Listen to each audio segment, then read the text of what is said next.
राष्ट्रवादीचे नेते हर्षवर्धन सपकाळ यांना भेटण्यासाठी आले होते. आपल्यासोबत उमेश पाटील आहेत. हर्षवर्धन सपकाळ यांना भेटण्यासाठी आला होता.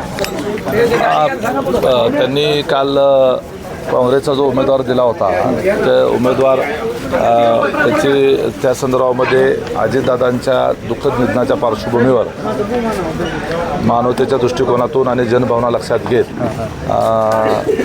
आणि राज्यभरातील अनेक नेत्यांच्या आव्हानाला प्रतिसाद देत आमच्या पक्षाचे वरिष्ठ नेते तटकरे साहेब असतील, प्रफुल्लभाई पटेल असतील, त्याचबरोबर माननीय मुख्यमंत्र्यांनी केलेल्या विनंतीला आणि इतरही पक्षातल्या लोकांनी जे काही त्या ठिकाणी विनंती केली त्याप्रमाणे काँग्रेस पक्षश्रेष्ठींनी त्या संदर्भात योग्य निर्णय घेतला आणि या निवडणुकीमध्ये ज्या पार्श्वभूमीवर ही पोटनिवडणूक होती आहे त्या पार्श्वभूमीवर कुठल्याही पद्धतीचा राजकीय स्वरूपाच्या टीकाटिप्पणी आणि संघर्षातून वातावरण या ठिकाणचं जे भावनिक आहे. हर्षवर्धन सपकाळांना भेटायला आलं तर काय म्हणाले ते, काय बोलणं झालं तुमचं? नाही, त्यांना आम्ही ते आज बारामतीला इथं आले होते.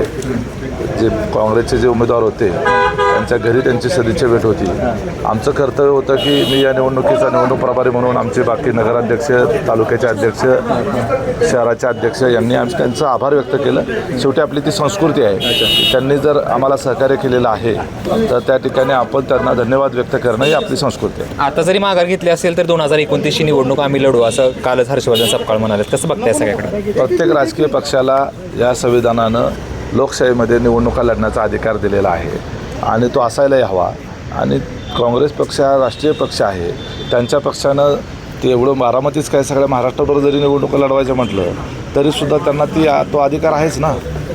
तर खूप खूप धन्यवाद. ते होते उमेश पाटील आणि त्यांचे अनेक कार्यकर्ते जे आहेत ते या ठिकाणी आले होते हर्षवर्धन सपकाळ यांना भेटण्यासाठी आणि त्यांनी हर्षवर्धन सपकाळ यांची भेट घेतली. कॅमेरा पर्सन जीवनसह जयदीप भगत, एबीपी माझा, बारामती. एबीपी माझा, उघडा डोळे बघा नीट.